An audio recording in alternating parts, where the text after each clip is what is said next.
Hi, Eric. Hi, Cassie. I have no idea what we're going to talk about. Same. I have literally zero ideas, but I'm sure we'll come up with ideas We because always that's come how up it with works. ideas. It always surprises me, even when I have a plan of what I want to talk about, how we always talk about a million other things. I mean, worst case scenario, there are things in our topic idea that we've not talked about yet. That's true. That's true. I do want to ask you a question. Why does this feel serious suddenly? So serious. So I've seen that McDonald's is removing their self-serve drink stations. They're going the Chick-fil-A route and putting them Yeah. Well, and I mean, it makes sense, right? Because behind the they counter. were like, it's just another thing to take care of, and most people do drive-through or DoorDash. They don't have as many dine-in customers as they used to. So Yeah. it's just not that big of a deal if people want to come up and ask for a refill. But what I want to know is, how often, in like a Chick-fil-A situation, how often do you go get a refill? Never. I don't think I've ever gone to the counter at Chick-fil-A to get a refill. I mean, I know you can, but I don't think I ever have. Yeah. I will if the person I'm with also is getting a refill. But I don't, like, if I'm just having lunch by myself, I would not go up and ask for a refill. Like, I know you can, but it becomes, like, inconvenient at that point. Maybe a little bit. I don't know. I feel betrayed. Ignore that. Anyway, why would you be? Why is that betrayal? Like, we had this scheduled. It's like you couldn't prepare. No, but that's the problem. Is you when you do say, okay, let's record at the later time, you then choose to record it directly on top of dinner. I was scarfing down my dinner before I got on. I figured I could just eat and record at the same time. It'll be fine, right? What are you having for dinner? Well, the part of my dinner I have right now is a Marie Callender's Well, I microwaved it. I could technically oven bake it, but that takes longer, so Somebody I microwaved made plans. A microwaved Marie Callender's chicken pot pie. Oh, that sounds good. And then I might cook some French fries later, but that I definitely can't do now because it's too noisy, as we discovered one of the other times we were going to record. Because you use your air fryer? Yeah. Yeah. I have an oven that has the air fryer built in. It's pretty awesome. Not going to lie. Isn't that just a convection oven? I think it is, yeah. But I don't, because I don't really get those things, to be honest. It's like, I get it. Like, I might be wrong. But aren't a convection oven and an air fryer basically the same thing? I think so. What really gets me is when they're the microwave convection oven. You know what I'm talking about? That's not an oven. No. But you know what I'm talking about? The like weird microwave oven things that people have. I don't know how to use them. I bet if I had one, I would know. Okay, so I was right. Air fryers are essentially compact, high-powered convection ovens. I never said you were wrong. No, I know, but I was just curious if there was a difference or if we were wrong. They really are the same thing. Just air fryers are smaller and they work faster because they move the air faster, so and it ends up smaller cooking area faster slightly too. It's because if you're making one portion of French fries, or like I say portion, yeah, right. Who eats portions? If you're making enough French fries for one person, air fryer's great. If you're trying to make enough French fries for two people, I feel like you need it. It's like, it's nice using the oven because then I can put them out in like a sheet pan and then I still get the air fryer. I think it depends on how many French fries you're planning on eating and also the size of your air fryer. Just a standard air fryer. I don't have one of those. My air fryer is plenty large enough for two people. Really? I guess I have a smaller air fryer than you because if I use my air fryer and I fill it to like what I would say is just like a full load to where you couldn't really fit more without it not cooking well. Yeah. That's easily enough for French fries for two people. How crispy do you like your fries? I like them crispy on the outside, but soft in the center still. So you have to do them just crispy enough that they have a crisp on the outside, but they're not like burnt. Right. I like really crispy fries. Also, typically if I'm making French fries, I'm making like some kind of nuggets or something. Oh man, I love nuggets though. I love chicken nuggets. You know an idea I literally just had right now that sounds phenomenal and now I want it? I want sausage nuggets. Okay. Like, if you could take sausage, because it's already kind of the same texture as a chicken nugget anyway. You take sausage, you take like a breakfast sausage or even like an Italian sausage or whatever you want to do, and then like form it into the same kind of nuggets and fry it, like bread and fry it. What is that? And then just eat it like chicken nuggets, but they're sausage instead. Isn't that like a Scottish egg just without the egg? No. Scotch egg. I'm sorry, a Scotch egg? That's not what a Scotch egg is. It's a boiled egg wrapped in seasoned sausage, coated in breadcrumbs, fried or baked. So if you take out the egg, that's not a nugget. If you take out the egg and make it into a nugget. If you took out the egg and put it in the nugget, it probably would be phenomenal. Well, I just mean, so it's already a proven concept of that people enjoy it. I'm of the opinion, personally, I think sausage is better than most, well, not most of the meats. I like sausage better than beef in every context except, well, okay, pork versus beef, okay? I think pork is better than beef in every context except like steaks and ribs. Because like a pork chop is never going to be as good as any cut of steak. And I do love a good pork rib, but I think a good beef rib is often better. Though that one is more of a toss-up. It depends on how they're cooked and who's making them and whatever. But like hamburger, like when it's ground up, I will take a sausage patty over a hamburger any day of the week, like the meat. And I realized this was a relatively recent Development. thought, but I was like, if I could get like a cheeseburger, like a double cheeseburger from any restaurant, but just replace the burger patties with like just regular breakfast sausage patties, I'd like it so much better. I thought you were gonna go with the steak patties, like at what's that place? Freddy's? Thanks. I mean, you could, but Where my like, brain was going. it's sausage is not the same texture as that at all. No, but it no, is I closer to, thought ground like beef. you said sausage, but for some reason I thought you were gonna say something about those steak. No. So I decided I'm a huge fan of sausage and pork in general. I think I like it better than beef on average, except like I said in a steak. Because you're never going to have a pork steak or a pork chop or any sort of cut of pork that's like a steak. What about a that's ham going steak? to be better than a beef. No, even then. No, I know. It was just, like initially you're making it sound like it wasn't a thing. I was just kidding.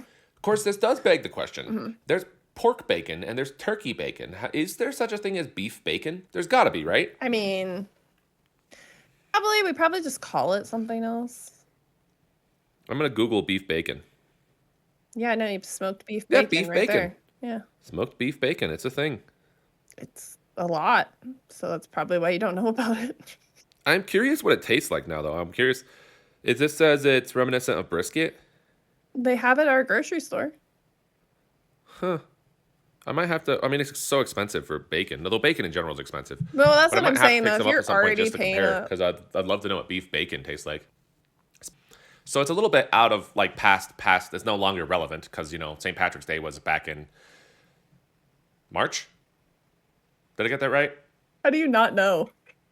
I don't know. Is it March or February? How do you not know? Why would I know? Do You you say that not like know Irish what- culture is so desperately like tied to my heritage. I don't. That's a whole other thing. But no, but you don't know what months holidays fall in? No. How? New game. You list every major holiday, and I'll see if I can guess where it is. We'll do that in a minute. Okay. Stay Okay. tuned for that. Okay. St. Patrick's Day, right? That is March, right? Yes, it is. Okay. So we made corned beef, like from scratch. So not like store bought corned beef. Like we didn't buy corned beef. We bought. My fiance had I don't know what it was, some sort of roast, I guess, basically. I don't know exactly what cut it would be. But then she like found the recipe and looked up all the spices and everything. Then we'd like put it all in a bag with all the stuff with the roast in it, and put it in the like left it in the fridge for like 9 days. And it was really good. It was really solid. Turned out really good. Nice. Homemade corned beef. It was good. And it wasn't even that hard. I think the biggest reason people probably don't do it is just because it takes like, you have to do it like a week and a half in advance. I mean, I think that's why most people don't do things, the inconvenience of them. Yeah, people should not let inconvenience stop them from achieving greatness. I say as a masterful procrastinator. It's like so many things you could make at home and you're like, nah. Like I could, but also I could just buy the Marie Callender's one. But also... Now, would a homemade chicken pot pie be better? Yes, probably. But I'm lazy. Always I can cook better. this in 6.5 minutes. And when somebody decides they want to record a podcast at dinner time, and I don't remember that, oh, hey, we're recording this podcast at dinner time, so I should probably eat dinner early, then you got to, make some concessions. And sometimes those concessions take the form of a 6.5 minute dinner that you then eat during the first part of your recording. I have no idea why I can't think of how long it takes to make a pot pie. I don't feel like it takes long. What? 20, 30 minutes maybe To make a pot to pie? make one from scratch? Yeah. Maybe? Well, assuming you have to make the dough as well. That's not that hard. Yeah, but if you're making the dough and then you have to make all the other parts. That probably takes less time than making the topping or like the crust I think takes less time than making the filling. I mean, it depends on what you're putting in it. It's really just like a simple gravy, chopped up chicken and like chopped up carrots and peas. Yeah. Generally. The crust is just flour, salt, water, and then some kind of fat, whether that's butter or shortening that you're using. Okay, so if you make a pot pie, whether it be chicken or not, because as a vegan, I would assume you probably make a non-chicken version and then just add chicken or something if you're going to make a pot pie for like Trey. Do you go crust top bottom or just crust on top? I tend to do just crust on top. I don't like when the crust on the bottom gets mushy. Yeah. See, I've never made a pot pie from scratch at home, but I bet if I did, I'd do it with crust on top. And the reason why is because, like you just said, the bottom one would be really hard to, unless you like do that thing where you pre-bake. Yeah, you gotta do like a little pies. pre-bake, which then that's a little more time consuming. Although I guess if you pre-baked it while you're making the filling, and then you put the filling in and then put the... Speaking of crust on top pot pies, KFC. Obviously, you're not going to eat it because it's not vegan, but... KFC, if you haven't had their chicken pot pies and you like chicken pot pies, not talking to you, talking to listeners, go get KFC's chicken pot pie. It is one of the best, it's the best fast food or restaurant pot pie I've ever had. That being said, it's the only fast food or restaurant pot pie I've ever had. But it is phenomenal. It's so good. But they do only the crust on the top. Yeah. But like their crust is like so flaky and like crumble in like the best way, but still being like crispy. And then it's like, it's delicious. And you know something funny about their chicken pot pies? What's so funny about it? The only thing, they have, of all the ingredients that go into those chicken pot pies, there's only one ingredient they use in any other thing they make, and that's the chicken. Everything else for that chicken pot pie, they have to get specifically for the chicken pot pies because it's not on the rest of their menu. And they don't really advertise them at all either, but they're still there, and they're really good. The pot pie or the chicken? The chicken pot pie. Okay. Well, I didn't know. Obviously, they advertise the chicken. It's Kentucky Fried Chicken. I was like, well, I didn't know. Was this I didn't understand the thing that you were bringing up about. That's like saying you're going to McDonald's, but they don't advertise the Mick. Nobody advertises that. Well, I mean, they do. It's why it's a McChicken and a McFlurry and a Mick everything. I just came up with a terrible joke, but I'm like, I don't want it to sound like I'm slandering McDonald's because I love McDonald's food. I know it's like just kind of cheapish quality food that a lot of people bash, but I think it's delicious. Like that's most fast food though. I was saying all the mix. It's like it's called Mick this and Mick that, and then I was like, it should be called Mick Diabetes. No. Just kidding. McDonald's, I love your food. Please sponsor me. Anyway. They're never ever gonna sponsor. You know which fast food restaurant is I will say this, I will come out and say it, and I know people are gonna be mad at me for this, but I will come out and say it. You know which fast food restaurant is objectively terrible? I wanna guess. I literally almost just said objectively terrible in my opinion, which is like a massive like contradiction. I know which one I think is terrible. Actually, I have a few I think is terrible. You hate Arby's, don't you? I do hate Arby's. I've never liked Arby's. That's funny, because actually, I've never really liked Arby's. Yeah. I don't ever go out of my way to eat at Arby's. I've never particularly liked it. However, every time I eat Arby's food, I'm like, yeah, this is pretty good, though. That's so funny. Yeah, even when I ate it, anytime I went there, I was just like, ugh, this wasn't worth it. Yeah. No, the place that I personally think is the most overrated, and I do not like their food. I've never liked their food, and I've always thought it's just bad. Culver's. And this is not slanderous, not sponsored, just an opinion, but Burger King. Burger King. I like Burger King. Actually, it technically is sort of slanderish, but not in like it's an opinion based, so it's not like they did anything wrong. It's just I don't like Burger King food. I like Burger King. You like Burger King? I do. What's your favorite Burger King item? Well, I used to really love just their double cheeseburgers, but now I get the Impossible Burger. Yeah. I've never liked Burger King. I don't like their French fries. I do like their onion rings. No, even their onion rings are not that great. Their French fries are It's one of those things where you know how especially fast food places, everything tastes like that fast food place, right? There's a certain flavor profile that even if it's a different thing on their menu, you can tell, oh, this is McDonald's, this is Burger King, this is like Wendy's or whatever, right? Like, because they have a certain flavor to them. Yeah. I think what it is I just don't like the flavor of the Burger King, the Burger King just flavor. Like, that's not my, Yeah, Wendy's. I always felt like Wendy's was, it's not even that it's bad. It's just like they always charged way more than it was worth. It was just like, it's not that good. that's weird. Because, see, I actually really like Wendy's. Though I will say one thing about Wendy's. I really like Wendy's. Wendy's fries are very mediocre. I will say their fries are not the best fries. And the other thing I'll say about Wendy's is their best thing on their menu is always whatever seasonal burger they have. Yeah. Whatever their limited time, because they always have like one limited time burger that they just rotates through whatever it is. That one is always the best one. Not that there are other ones, like I like a Baconator. I actually enjoy Wendy's food, but like their seasonal ones are the best. And whatever they had one in the last couple years. Actually, they've had multiple in the last couple years, but there's one that was like a pretzel bun burger. Yeah. That one was phenomenal. Well, I like pretzel buns and stuff. Pretzel bowls. Because pretzel buns are good. They're so good. You know another restaurant that has always been just kind of mediocre to me, but I also like it? Fast food I hope restaurant. it's my favorite restaurant. And this is one that I know is going to cause some hate because I think they're overrated. It's fine. Personally, People because don't like from you what anyway. I've seen online, they're incredibly popular. Hmm. And no, I'm not talking about In-N-Out, although I also think In-N-Out's a little overrated. But I'm talking about Culver's. I said Culver's earlier when I was guessing. Yeah. That was one of my guesses. Yeah, because Culver's is one of those restaurants to me that is like, it's kind of like I feel like it doesn't get the attention it deserves while simultaneously being overrated. Because I don't really see that much about Culver's. But when I do see stuff about Culver's, it's always people that are raving about it and say, like, it's phenomenal. And I'm like, honestly, it's good, but it's very, like, good in kind of like a neutral way. Like, it's good food, but it's not remarkable food in any way, shape, or form. Even within the realm of fast food, right? Because, like, Yeah, I mean, we're obviously talking your about measurement for... you're gonna go get fast food. What is worth it? What's not to you? Not, and I agree. Like, Are we taking cost into account? I feel like you have to.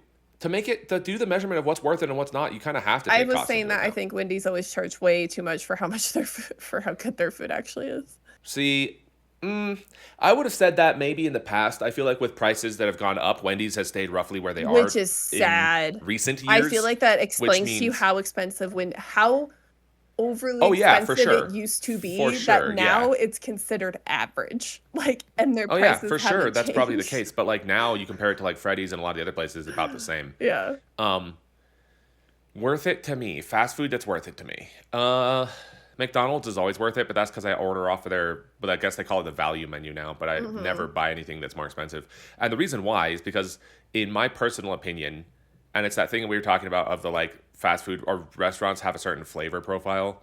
In my opinion, McDonald's always tastes like McDonald's, and I have ordered Big Macs. I have ordered all these other things that are, well, not all that many, but I've had Big Macs, like all their main big ones, right? Like the Big Mac, I've had like, I'm drawing the blanks, but I've had like, if you pull the Big McDonald's menu, you said like their three biggest, like most advertised like burgers, right?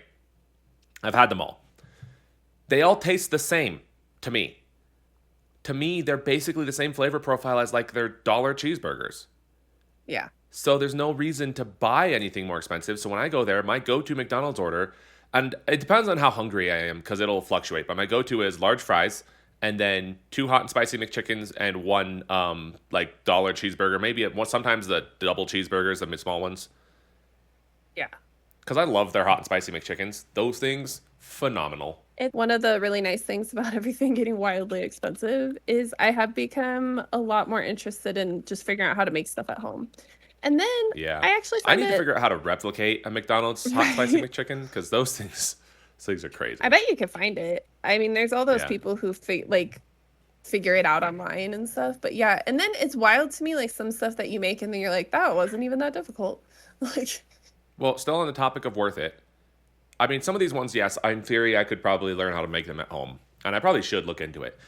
And this whole, I mean, I don't really eat out that often. This like, it's not like I go out to eat all that often. It's less than like once constantly. a month, probably. You never quit going out to eat. McDonald's, I think, is worth it. Personally, that's a personal opinion because I love McDonald's food, not because I think it's necessarily that good, like objectively. I actually think Subway's worth it. I think Subway's prices are still reasonable within the realm of compared to a lot of other places. And I love Really? Subway. I felt like the last time I went to Subway, I was just like, no. I mean, so it used to be $5 for Yeah. a foot long, which can you imagine now with nowadays economy paying $5 for a foot long? Man. Anything for $5. No, but I think it's still only like, I think a foot long is still only like $8, something like that. It's not crazy. I think it's just, you know what it is too? It's when we go out, like when my husband and I go out to eat together, you know what I mean? Because everything's like twice as much. And what's crazy is we often share sides and we share drinks. So it's like, turns out I'm wrong. We're not. I saw something the other day that someone said they got a foot-long sandwich and they added bacon. So they did say the bacon was like $3, which is crazy because that's like $1 for a strip of bacon. But he said it was $18 for a foot-long. Well, what I just looked up, they said the average is between 10 to 15, depending on what you're doing. Yeah, so that's and I was the like, thing, that's actually a lot more than I expected. But I still feel like, no, actually, maybe it's not worth it anymore because that's the same average price as like, I feel like $10 to $15 is the average price for like a meal at most fast food places now. At least around here. Like you go to Wendy's and you get like a burger fry meal combo. It's about like $12 to $15. See, I think it's, sorry, I was looking up the spicy McChicken thing. I think it's the peanut oil.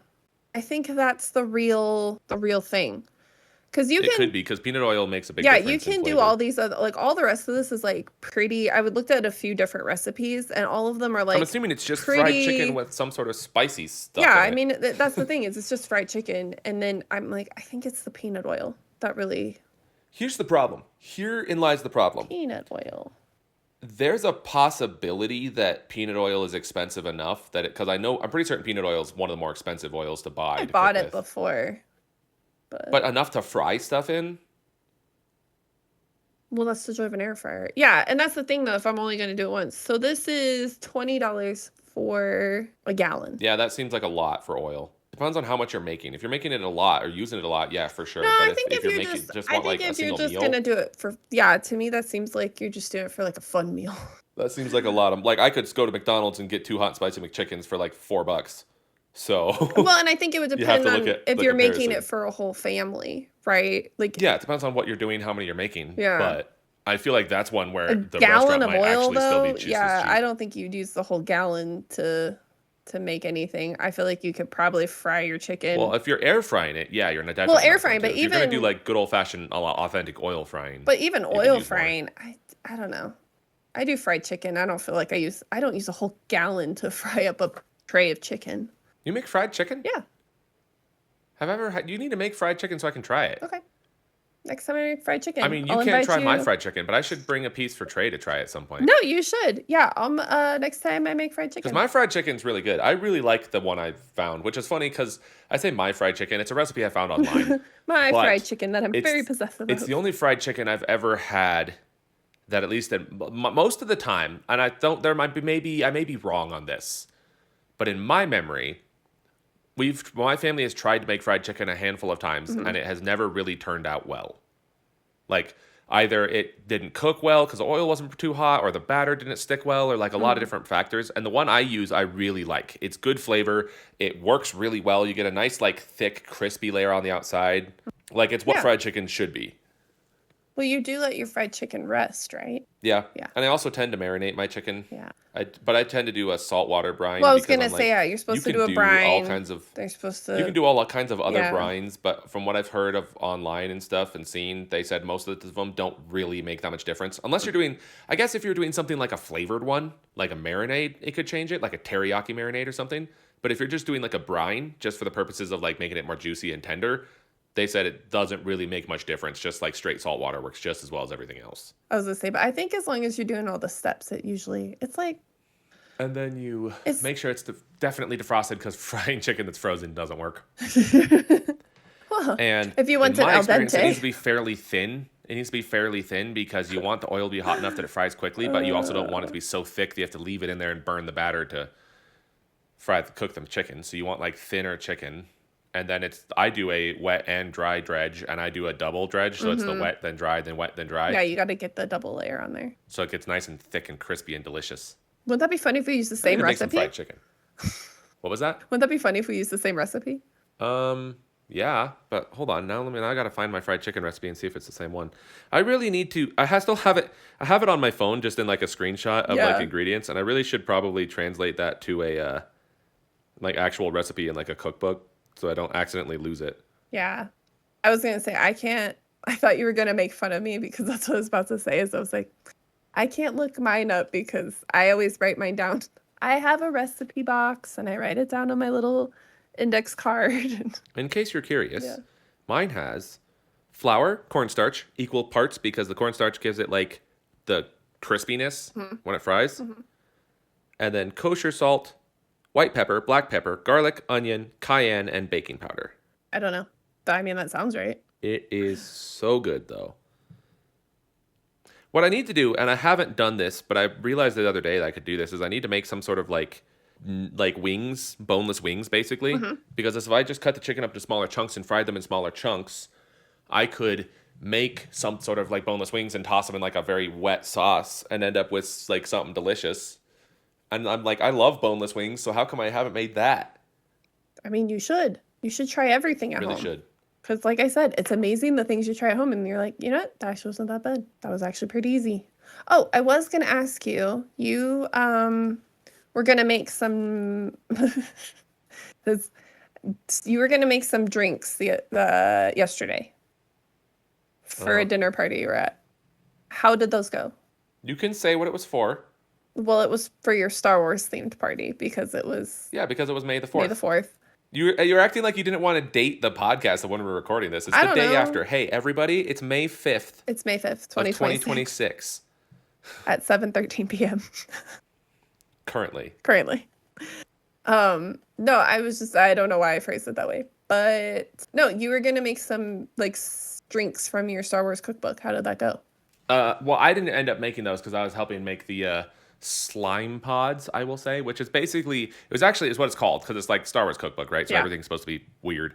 Spacey. But the slime pods were like Huttese slime pods. And what it is it was gnocchi with basically like a pesto, but instead of using pine nuts and basil, it was using pistachios and spinach. Okay. So it was like a pistachio pesto, basically, gnocchi. And it was so good. It's phenomenal, actually. But then, so it was that, and then my brother-in-law made the drink instead because he had the time to work on the drink while we were cooking other stuff. So he made slug juice, Dagobayan slug juice or something like that, I think is what it was called. I don't remember what it was and what's all in it, but it was good. I could tell you nothing more about it, but it was great. I could tell you nothing more. It was green. I can tell you it was green. It was very citrus heavy. It was like a very orange kind of citrusy flavor. Well, I know the good. ones you were telling me about were all citrus flavored, I felt like. Yeah. I don't want to talk about food anymore. Well, we can go to the game that I promised that we would play. Oh, okay. Yeah. I don't know. I was like, we've been talking about food for such a long time. We haven't, not that long. Like 30 minutes. Anyway, you name a major holiday, I'll guess what it is. Start with the 4th of July. Okay. Independence Day. That's in August.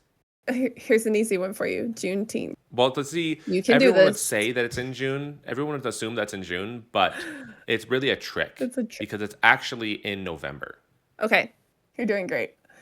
Okay. How about Veterans Day? Veterans Day.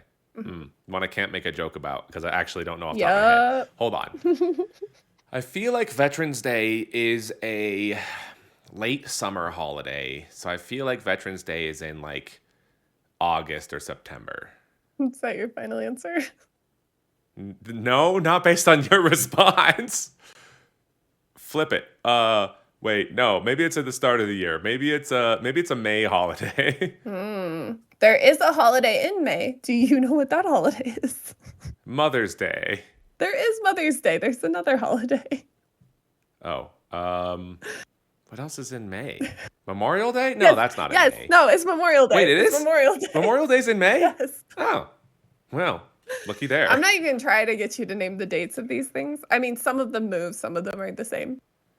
When is Veterans Day? Veterans Day is in November. I knew it was in the second half of the year. I mean, yeah, you okay, so you said late summer. I think you were thinking of Labor Day. Maybe, because that's like late summer. That's like August, right? September. Same difference. August and September are basically the same month. Okay. President's Day. President's Day is in January. February. I knew it's start of the year. See, what's interesting is I feel like I can sort of get like at least somewhat close, like same, right, like within 3 or 4 month gap, except for the Veterans Day one, but still. Columbus Day. Columbus Day. See, that one is definitely in October. Yes, it is in October. Haha. Look at you. I was like, I felt like it was close to like Halloween, like same month as Halloween. Yes. Is what I was thinking. Yes. All right. Let's do one more. Let's do Christmas is in July. Christmas is in July. You know your Mother's Day and your Father's Day, right? Father's Day's in June. Yep. Okay. And then what about Martin Luther King Day? Martin Luther King Day. That is Martin in Luther March. King Jr. Day. That's in March, is what you're saying? April? Why don't you just name all the months? We'll just see if we land there. It's in May? It's in January. January. I knew it was the first half of the year. Do you know what holiday is in April? April. Daylight savings? Is that in April? I don't know. I actually don't know when daylight savings. I think that was in March, actually. I think so too. April has Easter, I guess, technically. Yeah, Easter. That's the one. Is that the only holiday? Like major holiday? Unless you count tax day. April 14th. No, but April 15th should be a national holiday. Why? Because the 14th needs to be open so that they can file taxes, but the 15th can be closed because it's the day after, so you should be done anyway. I file super early, so I'm like, why do you need that day off? I tend to file like a month out, so I tend to be in like March sometime. Although actually it depends on the year, because some years it's been really early and some years it's been like the week of the 14th, so it really depends actually. Yeah. I have had years where I filed like as soon as you were allowed to. Yeah, we always file as soon as we get all of our stuff in. And then we only had one year we filed really late. I mean, we filed before the deadline, but we filed late. But that's because the place we usually went and got our taxes in for some reason just like wasn't doing it. It was weird. Wait, you go and get your taxes done? Yeah. How complicated are your taxes? I don't know if we should really get into taxes. Yeah, we don't really need to. Yeah, we don't need to get into that. But like, I feel like most taxes are not that complicated unless like, yeah, I don't know. I just feel like taxes aren't like there's enough tools out there these days to like do it yourself. Like with like I don't want to name companies, but there's a lot of like online ones. Oh yeah, there's lots of online ones you can use. Plenty of good ones, especially if you don't have a lot of complicated things. Easy peasy. Which I don't feel like you do. Oh well. As my accountant, I believe you.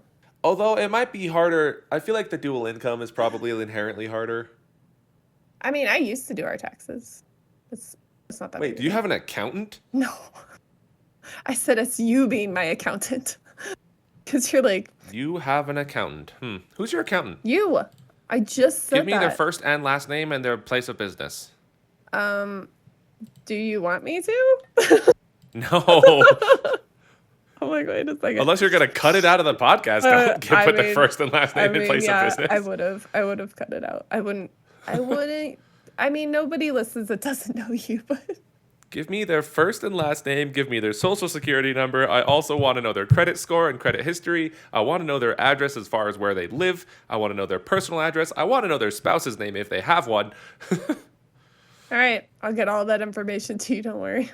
That's when you're like, I don't have an accountant. I just said this. I just said it.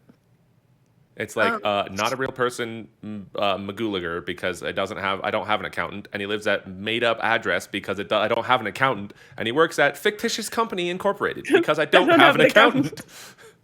And also, he is a unicorn. As in that he's an amazing accountant that I don't have.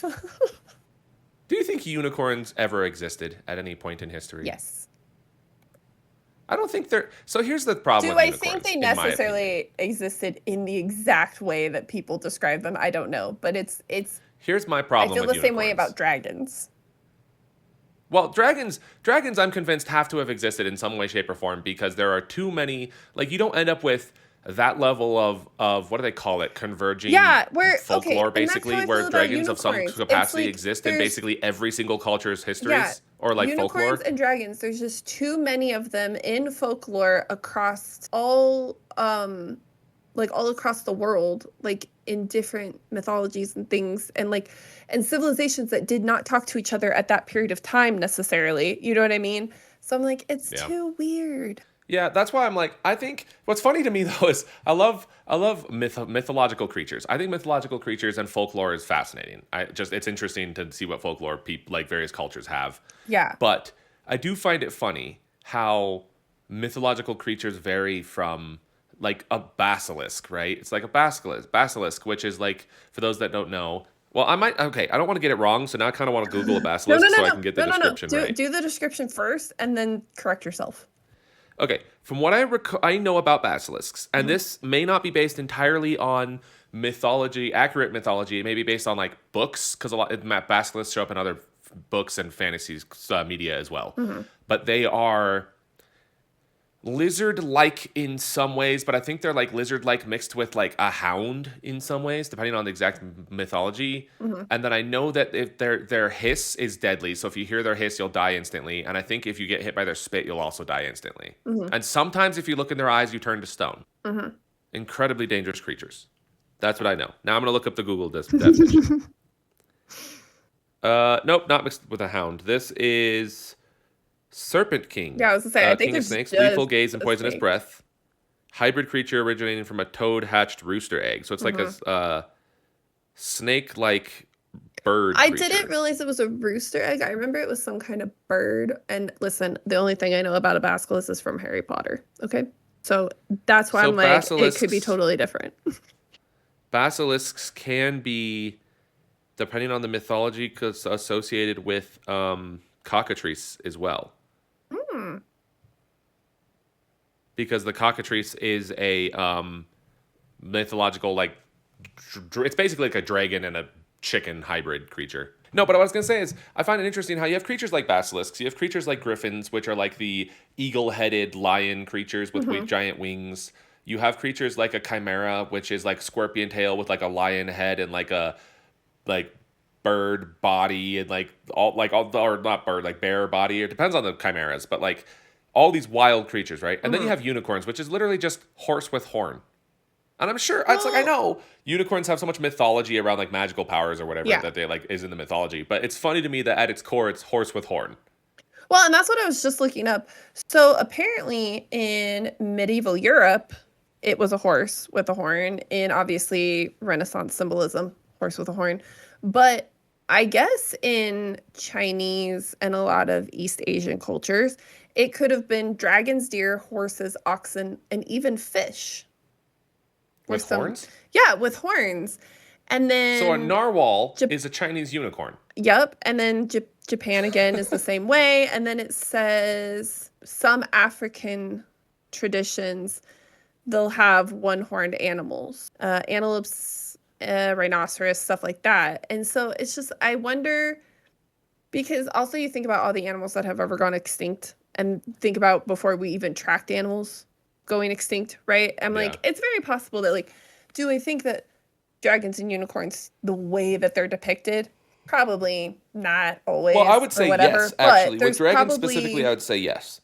And the reason why is there are enough different depictions that one of them probably is right. Well, but then also it just depends, right? Because I mean, like, okay, this is going to sound silly, but like, there's so many, like, I don't know what the word I'm looking for, like horses and zebras and donkeys, right? There's very similar looking animals that it's like, okay. Equine. I think they're all equine. Okay, I wasn't sure. I was going to say that, and then I was like, I'm not sure. I actually don't know for certain if they are. I don't know. They may not actually be That's the why same I didn't family, but I would think they are. I would think they all are. I don't know. Specifically horses, donkeys, mules, and like zebras, I would think are all still equine. But so that's why I'm kind of like, equine, I get equine, like, I don't know. Like a unicorn. Again, it could have been like just an antelope with one horn. It could have just been, you know what I mean? It could have just been a version or whatever. And then the same with like an antelope with one horn. A unicorn. A unicorn.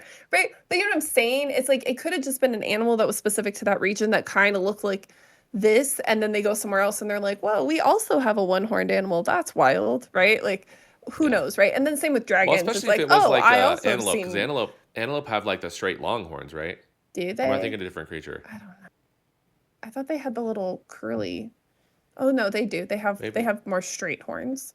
Yeah. Yeah. So if it has lost one, it could look like a unicorn of some sort. Yeah, or if it just had, or if it was a type of, I'm saying antelope, but if it was just like a subsect or something where they just happen to grow one horn, right? Like how you have like four-pronged sheep and stuff like that, right? It could have just been a separate, and for whatever reason they got hunted to the point that we don't see them anymore, right?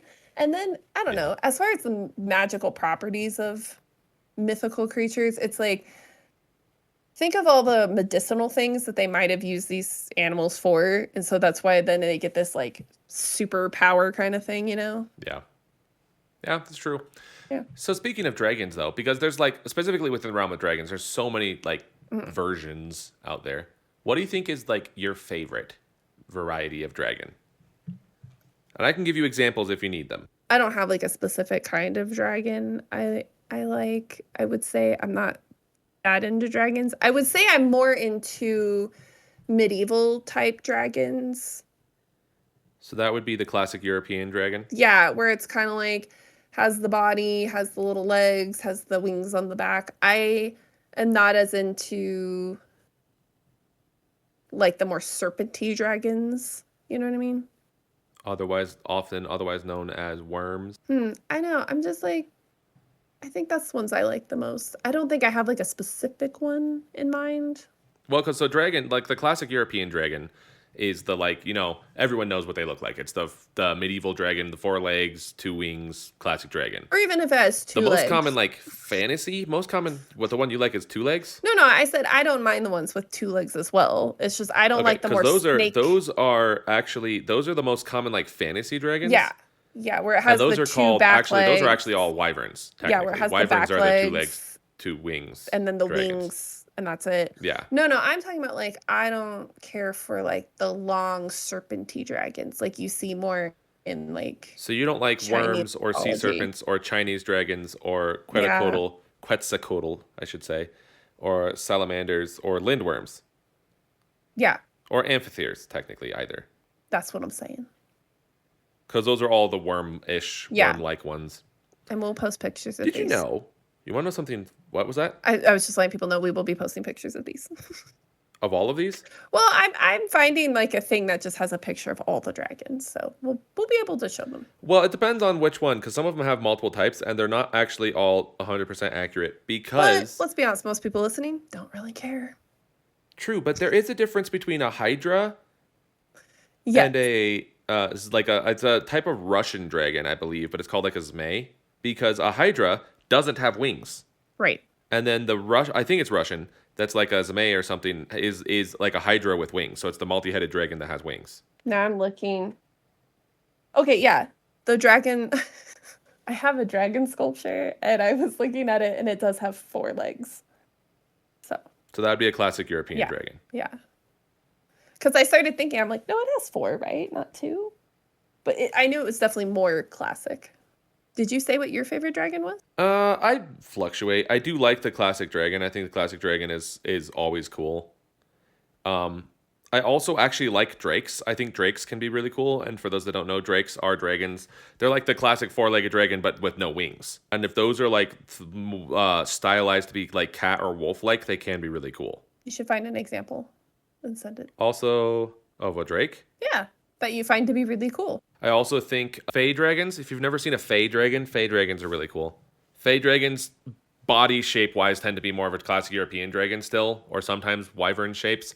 But they're like little fairy dragon sizes. So like if you look at art pieces of like fey dragons, they'll often have like almost butterfly wings. And how to train your dragon. What's your favorite dragon?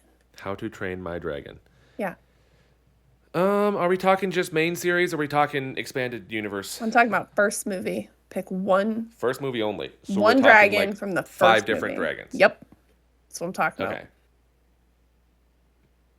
Toothless would be cool if he looked cooler. I mean, realistically, okay, so you have to look at it from like a cool standpoint, right? Mm-hmm. Toothless is a cool dragon, but he's not that actually cool looking because he's designed to be sort of almost approachable and friendly looking. Now, not that he doesn't have his times when he looks aggressive, but like if you compare him to like the Monstrous Nightmare, he's not like an aggressive looking dragon. And I would prefer to have one that I would say look at and be like, that's a sick dragon. That's so cool looking.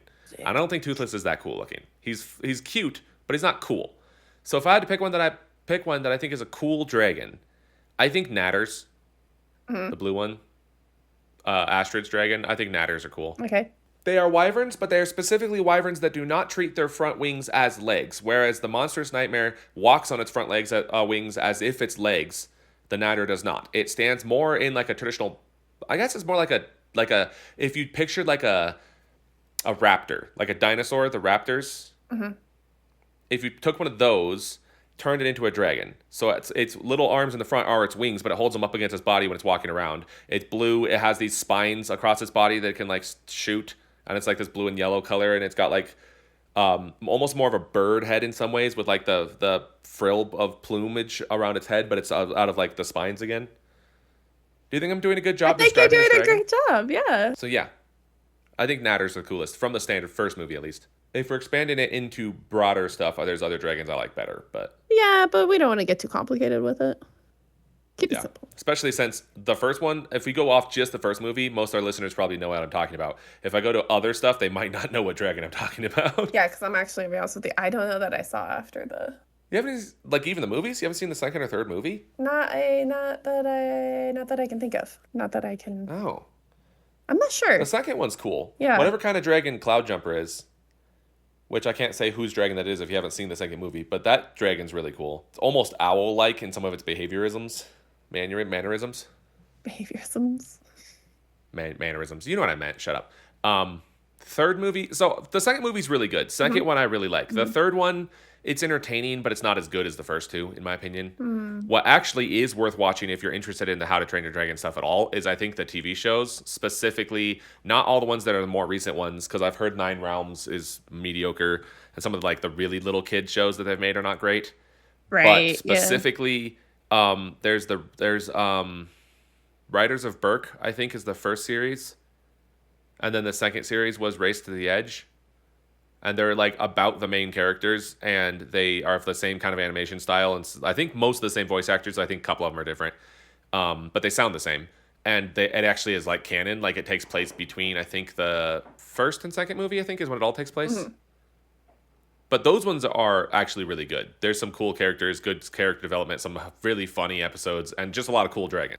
And a lot of the side characters get a lot more character development, because if you actually watch, especially just the first movie, like there's the main crew of 5, and they all have like a few lines of dialogue here and there that like help them characterize like who they are. But most of them don't really do that much. So the TV show really helps like solidify who they are as characters. Yeah, it like builds them out or whatever. And I believe it's all on, at least last I checked, I thought it was all on Netflix, but it might not be. Let me double check. I don't know. Riders of Berk. Oh, it's on Apple TV and Peacock. Riders of Berk, the first one, is on Apple TV and Peacock. And then the other one is on, the second set is on nothing right now. That's awesome. Well, I guess you don't get to watch them ever. That's fine. I think although they are things you can just buy on disc, so if you really cared, you could just buy them on Amazon or something. But well, that's true. I wonder, you said 2 and 3 are not on anything? Yeah, because I believe it's basically like there's technically like 4 seasons of both shows, but they're sold in like volumes. So like if you buy them on like Amazon, it's like volume 1 and 2, and then volume 3 and 4 of the first set, and then 1 and 2 and 3 and 4 of the second set. Okay. That's not hard. And they are like direct sequel to each other, so I don't know why they made them kind of separate shows when they are continuing the same plots and same everything. Because then you can buy more things. I guess. You have more things to watch. Did we talk about the Mario movie yet? No. Mario Galaxy, I should specify. The Super Mario Galaxy movie. That's a mouthful. I didn't think we talked about it yet. But we went and saw it. And it was good. I think I liked it better than the first one. I think I did as well. Yeah. But I will admit, I don't think that's a... I think it's a slightly like specific reason why I like it better than the first one. And it's not something I think would apply to everybody. I like it better for the same reason I love Ready Player One, and the same reason I like, especially the first Wreck-It Ralph movie. The second one we don't talk about, and it doesn't exist. But the first Wreck-It Ralph movie... I didn't even know there was a second one.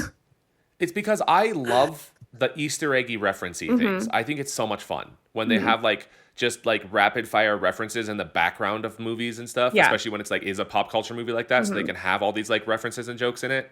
And I feel like the second one, no spoilers, to try not to say anything spoilery, but I feel like the second Mario movie, the Super Mario Galaxy movie, has more references and Easter eggs to Mario in general, but also Nintendo properties in See, general and that was than I think the first one did. my debate also, was that I was curious if it actually had more references, or if it's just that because the first movie only referenced Mario, you didn't really notice them as references as much because it's a Mario movie, whereas the references to other Nintendo world ideas is more noticeable because it's not Mario. You know what I I mean? mean, maybe, but at the same point, Because I feel I like the feel first like there movie had actually were. so many I think they're almost references. more subtle because in Really? the first movie, a lot of the references that are there, unless you're talking the musical ones, which I love the musical No, references. no, I yeah, love the the way that they musical references utilize were like the good. themes and the motifs from all the various But I songs just mean and even pieces. just like the posters and the signage and stuff like that, just as they're walking around in the I first know, but I movie. feel like I the also haven't first one, seen at the least first in movie more my knowledge recently. of it, I feel like the first one has less. I think the references that are there feel more obvious and more like Mm. intentional. But see, and Like I'm that's not what okay, I'm so I'm kind gonna of spoil the saying first one though, is because who I'm cares about the like, first one? It's been out for a while at this point. yeah, yeah, the first But one's like the better. whole training course Hmm. with Peach when he's at like the castle and he has to do the training Yeah, course, it's a very deliberate, obvious reference to like a normal level, right? right. I feel like, and there were those kinds of things, but I feel like the Super Mario Galaxy one had a lot more references that were almost felt to me more subtle. Not that there weren't plenty of ones that are very obvious, but I felt like it was done in some ways better, But like that's the my references. question, right? Is because I'm like, were they obvious? Because like I'm saying, it's a Mario movie. Obviously, that's what it is. You Yeah. know what I mean? I guess what I should say is you told me you've never played Mario Odyssey. Maybe that's why I also feel like the references are the same, because I feel like there were It's true, but at the quite a same bit of point, I Mario don't know. Odyssey references. I felt like the first movie to me, at least as far as my knowledge of Mario, which I will say I have not played every Mario game under the sun, but at least as far as I knew of the first movie, I felt like the first movie's references to Mario were like only references to Mario games and specifically like a lot of main series games Yeah, and like old history of Mario. So like Donkey Kong and like Jumpman yeah. and like those kinds of old games. Hmm.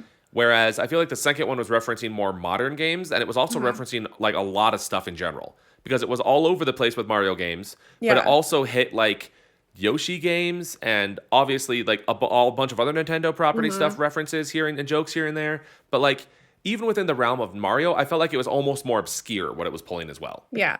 But that's kind of what I mean. Is like I'm like I'd be so interested. There's no real way, right? There's no real way to know like how many references were in each movie, Yeah, right? there is. But Yeah, there is.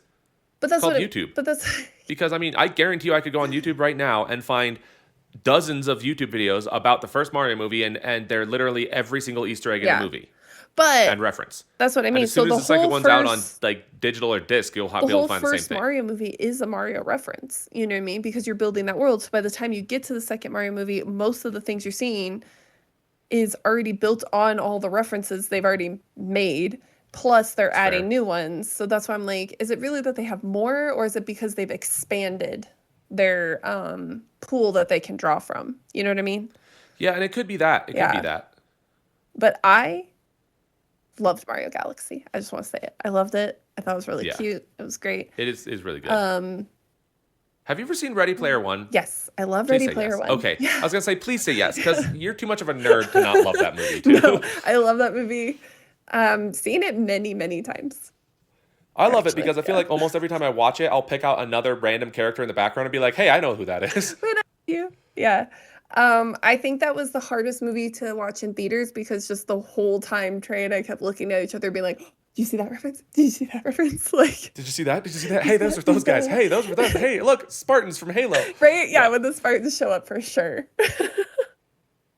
yeah, because Trey's a big Halo fan. Big, big Halo fan. Yeah.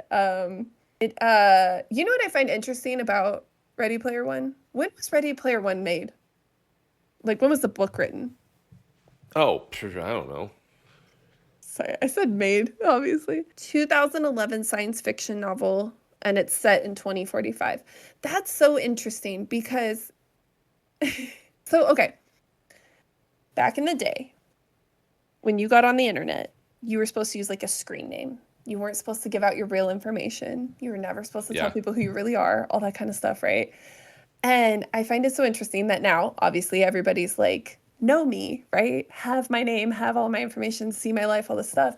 And I find it really interesting that in Ready Player One, they use screen names and aliases. And like they even kind of say like, you should never tell people who you really are, you know? Yeah, Um, because to quote H in the movie, you don't know if they're going to be a 200-pound dude named Chuck who lives in his mother's basement. right. And I just think it's really interesting for the fact that it was written in 2011 that is the mentality. You know what I mean? I think it's weird. You think Yeah. that people, especially, I cannot remember the one character's name, but anyway, like the bigger and more popular characters get that they want to be known by aliases and not their actual identities. And I get for obviously the plot of the movie because it's like, you know, they're trying to take down the system and everything, why you would want to use an alias. But I just mean people in general. Everybody does this. Everybody has an Yeah. alias. Everyone has their persona that they're doing. Do you want to know what okay? So I don't know. Okay. I don't know Ready if it's an Player One. intentional disconnect or it's an actual like how it's like back in the You day. want It's to like know safety. my only nitpick about Ready Player One, the movie, not the book. Yeah. Did you read the It book? doesn't make any sense whatsoever. Specifically, movement in the Oasis makes no sense whatsoever. Okay. And the reason why is because they have these omnidirectional treadmills, and yet 99% of the people that are in the Oasis are not using them because 99% of people that are in the Oasis are people that are just wandering about like the streets of Chicago or wherever it is he lives. And they're Yeah. just wearing these headsets. So then, is it that they are simultaneously navigating the real world and using like a movement stick to control their character in the Oasis? Or are you still saying that their physical movement in the real world is translating to the Oasis? Because if that's the case, wouldn't they just be walking into walls or like whatever all the time? Yeah, that's really And funny. also- I've never thought also- about that, but yeah. The whole fight scene at the end, you know how at the fight scene at the end when they keep cutting back to the real world and then back to the Oasis and back to the real world, right? I'm like, how many random pedestrians in the real world were just getting slapped and punched by these people that are wearing Oasis headsets and fighting in the Oasis, but like flailing about in the real world and taking people out? Yeah, well, yeah, that's that's so funny. I've never really thought about it because I guess I just assume that you can toggle between I want to use like a joystick to move around or I want to be moving physically, you know what I mean? Well, and the problem is the whole movie presents it as full body physical Right, tracking. yeah. To the point that like when you move your legs, when you move your arms, if you're fighting, the characters are always like doing full body movements, like fully kicking, fully whatever, like in real life, right? Wait. But that implies it's tracking you based on that, which means shouldn't be a movement stick because you have to be walking. But then I find it interesting because then like what's happening when you're driving? You know what I mean? Gee, I don't know. Like when they're racing cars in the Oasis, like what's happening in the real world? I don't know. Now I have so many questions now. Also, now I'm wondering, is the Oasis not handicapped accessible? I don't know. Because if you But can then only get I around also if you're wanna know, like- walking and you know what I mean? So now Yeah. I'm like, so I also want to know because like there are times there's so many questions. when they're fighting that they show like people outside of it getting like actually like not just punched, but like they're actually getting like stumbling from being hit, right? Yeah. Which implies there's Which- physical pressure being exerted on them. But if you're not Although- wearing a suit, Yeah, a that's what I haptic was suit, gonna and you're only say. like gloves and the headset, why are you reacting physically? They should be able to punch you and you just stand there. Yeah. Okay. I think multiple things here. I think there's probably a setting thing that you can either move or you can use, like, I'm just going to say a controller, right? I'm going to say, because not to like read a lot into it, but I'm just like, yeah, not everybody can be moving around all the time. People don't have as much room. Also, if you're unable to walk, things like that. But then also the driving thing. But yeah, they make the whole point of getting the suit is so you can feel things. I guess maybe some people just want to get really into it. So they fling themselves around. I don't know. That opens so many questions now. Tell your sister to stop calling I you. know. I forgot to silence my phone. You know what? That's why we're not really friends. That is why.